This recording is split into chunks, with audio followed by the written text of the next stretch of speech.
Bonjour à tous. Alors aujourd'hui, je suis ravie, très honorée d'être avec le professeur William Dam. Bonjour William. Bonjour Cécile. Alors William, est-ce que vous pouvez vous présenter et surtout présenter toutes vos caractéristiques, vos spécificités?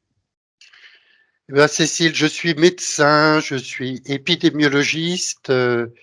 J'ai longtemps occupé la chaire hygiène et sécurité du CNAM et aujourd'hui je suis professeur émérite du CNAM. J'enseigne aussi à l'Institut catholique de Paris dans le domaine de l'évaluation et de la gestion des risques professionnels. Donc vous êtes vraiment un spécialiste à la fois des risques professionnels, vous êtes un spécialiste de l'épidémiologie, vous êtes aussi auteur. Et donc, ce qui est très important, c'est d'avoir peut-être votre opinion sur comment on peut définir la santé mentale. On parle beaucoup de cette expression aujourd'hui, mais c'est vrai qu'en fait, nous avons tous un point de vue différent sur le sujet et c'est important de peut-être le recadrer. Absolument. À propos d'auteur, je vais faire 5 secondes de publicité gratuite pour la santé et le travail en 3e édition chez Arnaud Franel, qui est un livre que j'ai écrit pour des non spécialistes. Alors, bon, la santé mentale. L'Organisation mondiale de la santé nous en propose une définition qui dit l'essentiel. C'est un état de bien-être. Bien-être.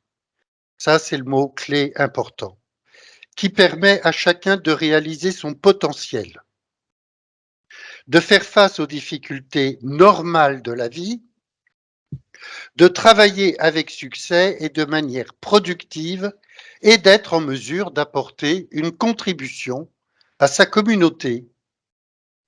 Donc, la santé physique, ça fait référence au fonctionnement des organes. Et la santé mentale, si vous voulez, c'est ce qui nous permet d'être en relation harmonieuse avec soi et avec les autres. C'est la dimension psychologique de la santé. Alors, ces deux santés ne sont pas étanches, bien évidemment. Une maladie physique retentit sur le moral. Mais ce que l'on sait moins, c'est qu'une mauvaise santé mentale retentit sur les organes, et notamment le cœur, l'intestin et le cerveau. Très intéressant d'avoir en fait cette bijection entre la santé physique et la santé mentale. Et pourtant, eh bien, on a l'impression que c'est un sujet nouveau dans les organisations. Alors, vous examinez, vous êtes en contact avec des entreprises depuis très longtemps, donc on sait l'importance en fait de prendre soin de ses collaborateurs. Mais pourquoi aujourd'hui est-il si important de resituer la santé mentale au cœur des politiques de ressources humaines ou au cœur de la stratégie de façon plus globale? Eh bien, la santé mentale, c'est un tabou. Et c'est pour ça qu'il est important d'éclaircir ce point et de s'en préoccuper. Ben, pourquoi c'est important, la santé mentale? D'abord, évidemment, c'est important pour soi, pour se sentir bien. Ce qui est moins évident, c'est ce qu'il se passe quand la santé mentale est altérée. Parce que dans ce cas-là, bien souvent, on se met dans une posture de déni. Explication. Comment ça se traduit une altération de la santé mentale? Je ne vais pas parler de maladies psychiatriques, comme la schizophrénie, les maladies délirantes. C'est pas ça le sujet. Je veux parler d'une atteinte à la santé mentale qui n'est pas une maladie en soi. On se sent fatigué,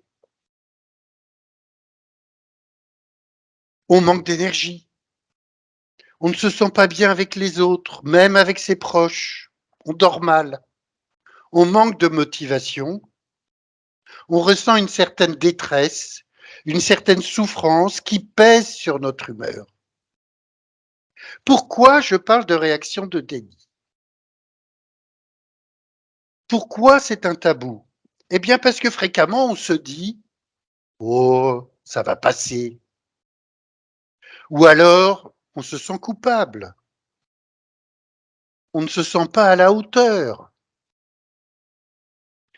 Se dire que notre santé mentale ne va pas bien, ce serait comme un aveu de faiblesse. Surtout chez les hommes, d'ailleurs. Parce que ce qui est valorisé, c'est l'image d'un homme fort, infaillible, qui ne se sent jamais faible. Donc on le dissimule. On dissimule cet état. Et c'est un piège. Et ces problèmes ne sont pas rares. On estime qu'à un moment donné, 15% des adultes sont concernés, à un moment donné. Mais tous, au cours de notre vie, nous le sommes à un moment ou à un autre. Donc, bien comprendre qu'il n'y a pas que les maladies psychiatriques qui créent des troubles de santé mentale. Donc, c'est important pour soi. Mais c'est important aussi en milieu professionnel. Parce que quand on ne se sent pas bien dans sa peau, ben cela retentit sur nos relations avec les collègues et avec la hiérarchie. On peut devenir agressif ou au contraire, on se met en retrait. Et dans les deux cas, cela va vous nuire. Une mauvaise santé mentale, c'est une source de vulnérabilité. On supporte moins bien les tensions. On devient particulièrement vulnérable au stress. Et c'est aussi un facteur d'accident du travail, un facteur d'addiction, notamment sur l'alcool et les médicaments, en particulier les somnifères. Donc voilà pourquoi il est important de sortir de ce tabou, de sortir de ce déni et de prendre pleinement en compte la dimension psychologique, le bien-être psychologique qui est celui de la santé mentale. Merci pour ces précieuses informations parce que vous venez de mettre vraiment en éclairage l'importance de mettre la santé mentale au même niveau que la santé physique dans Absolument, l'entreprise. absolument. Et ça, c'est important parce que souvent, en fait, on s'occupe vraiment de la santé physique avec le médecin du travail, avec les recommandations, et on a un petit peu occulté la santé mentale. Mais alors, concrètement, comment on peut arriver à trouver des solutions, à se préoccuper de cette santé mentale? C'est quoi le mode d'emploi? Parmi toutes les recherches, toutes les observations que vous avez réalisées, vos analyses, qu'est-ce que vous avez envie de partager pour nous aider, en fait, à se prémunir, à réagir et aussi à accompagner peut-être nos collègues? Alors, il est bien certain que chaque cas est un cas particulier. Mais néanmoins, je pense qu'on peut fournir aux participants quelques repères importants. D'abord, sur la gestion de son stress. Il y a deux phénomènes extrêmes, deux modèles que j'appelle la passoire et l'éponge. La passoire, c'est que quand on se sent stressé, on va stresser les autres. Et le stress se propage ainsi comme une maladie contagieuse. L'éponge, c'est l'inverse.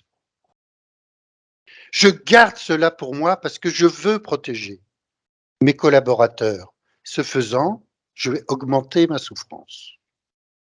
À nouveau, c'est un piège. Donc, premier conseil, reconnaître l'importance des émotions. Ne pas les nier. Écouter ses émotions. C'est important dans la vie quotidienne, c'est important en famille, c'est important au travail. Il faut apprendre à les analyser. Ça veut dire prendre le temps de s'écouter. Il faut les accepter parce qu'on ne contrôle pas complètement nos émotions. C'est des phénomènes, tout ça est sous-tendu par des phénomènes biologiques derrière, qui en grande partie s'imposent à nous. Ça ne veut pas dire qu'on ne peut rien faire, mais il faut accepter qu'on ne peut pas tout faire et ne pas se dire c'est pas important et ça va passer. Si c'est important, il faut se poser plusieurs fois par jour la question, est-ce que je me sens bien? Voilà. Deuxièmement, eh bien, on réfléchit à sa vie et on apprend à reconnaître ce qui altère notre bien-être. De très nombreux facteurs peuvent altérer notre bien-être, des facteurs familiaux, professionnels, économiques, sociaux, environnementaux ou géopolitiques, la guerre en Ukraine et les menaces nucléaires dont on entend, ça ne peut pas ne pas s'inscrire en nous. Bon. Si on ne peut pas complètement contrôler tous ces facteurs, on peut les anticiper et savoir ceux qui nous font vraiment souffrir. En quelque sorte, les hiérarchiser pour chacun d'entre nous. C'est important que chacun d'entre nous, nous fassions ce travail de repérage. Ça, c'est puissant pour protéger la santé mentale. Troisièmement, aller chercher de l'aide quand on en a besoin. Et ça, c'est pas honteux. Soit auprès de ses proches, soit auprès d'un professionnel, soit auprès d'un collègue de confiance. Quand on entend « Oh, mais je ne suis pas fou quand même, je ne vais pas consulter », ah ben ça, je vais vous dire, c'est un grand signe d'alerte. Parce qu'on sait qu'on ouvre ainsi une voie de souffrance qui peut aller jusqu'au suicide. Donc, il ne faut pas hésiter à demander de l'aide. Bon. Quatrièmement, en milieu de travail, il est important de repérer ce qui peut altérer la santé mentale. Et ça, on le sait. Il y a des milliers d'études là-dessus. Une charge de travail excessive, le manque d'autonomie dans son travail, le harcèlement, le sentiment d'injustice, un environnement de mauvaise qualité.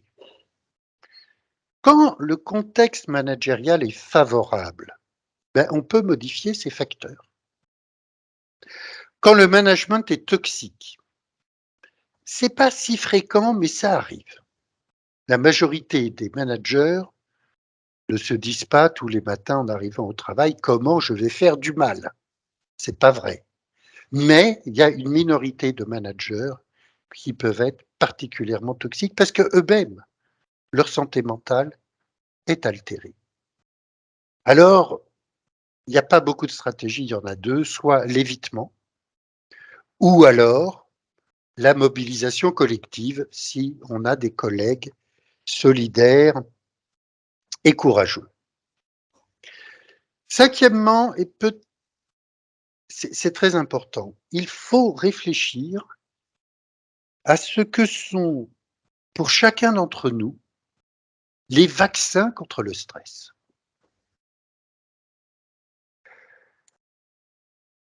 On en utilise tous, enfin, voilà. Faire une pause, faire un jeu, sortir, prendre une petite marche,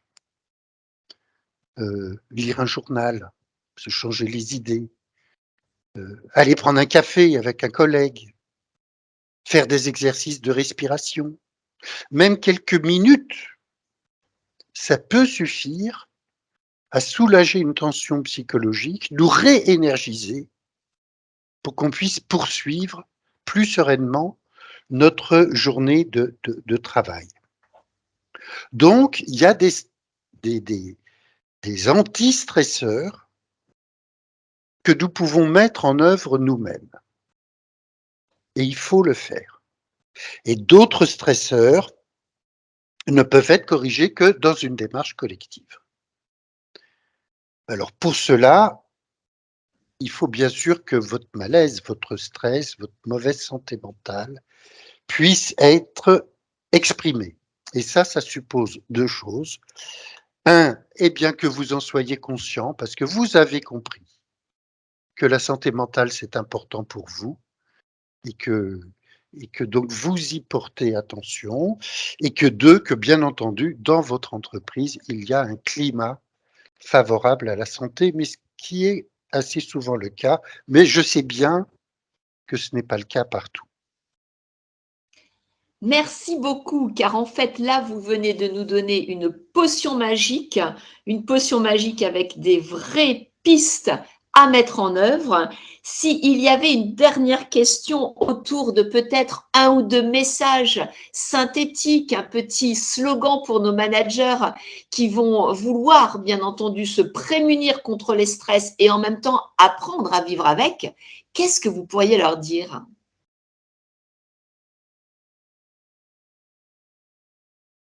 Eh bien, je leur dirais, vous faites de la santé mentale et vous faites du bien à la santé mentale, sans le savoir. Vous êtes les Monsieur Jourdain de la santé au travail. Vous avez, pour vous et pour vos collaborateurs, la manière dont vous travaillez avec eux a un retentissement et souvent positif sur la santé mentale. Donc, aux managers, moi, je ne tiens pas du tout un discours culpabilisant. Je ne dis pas qu'ils sont des menaces pour la santé mentale. Je laisse de côté les quelques pourcents qui ont une personnalité pathologique. C'est quelques pourcents. La plupart des managers sont des très bons coachs de santé mentale et ont envie de faire du bien autour d'eux. Soyez-en conscients, soyez-en fiers, vous faites du bien. Soyez à l'écoute. Pour ça, soyez à l'écoute de vos collaborateurs. Et bien sûr, ne les traitez pas de feignants ou de faibles quand ils vous disent qu'ils ne se sentent pas bien. Voilà. Vous n'êtes pas des médecins, vous n'êtes pas des psychologues. C'est pas ça qu'on attend de vous. Mais soyez attentifs aux signes d'alerte et demandez à votre organisation, à votre entreprise, qu'elle prévoit une conduite à tenir devant ces signes d'alerte. Encore une fois, vous n'êtes pas thérapeute. Spontanément, implicitement, vous faites du bien autour de vous, mais pas comme professionnel, comme personne humaine. Continuez, c'est très bien. Quand il y a des signes d'alerte, ne les occultez pas, n'essayez pas de les gérer vous tout seul, c'est un métier, et ce n'est pas votre mission, mais votre entreprise doit avoir prévu une conduite à tenir et doit pouvoir vous aider, vous appuyer dans ces situations-là. Enfin, attachez-vous à créer une ambiance rassurante. On peut être empathique et exigeant. On est en milieu de travail, on a des contraintes, on a des livrables à sortir. Donc, l'entreprise est un réseau de contraintes, c'est pas un monde de bisounours. Mais on peut être exigeant et empathique.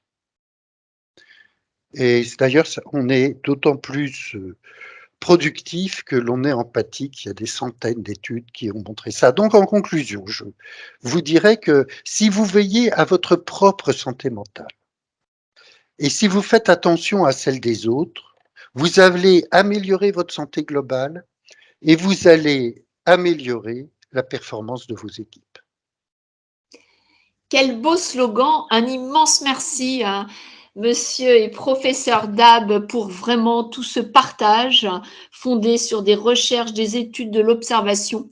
On voit bien que le sujet de la santé mentale est un sujet qu'il ne faut pas occulter, à la fois pour soi, pour son équipe, pour son organisation. Et la pandémie nous a montré qu'on était tous vulnérables et que c'est important, eh bien, de continuer à prendre l'enjeu de cette thématique essentielle. Merci et prenez tous soin Merci, de vous. c'est important.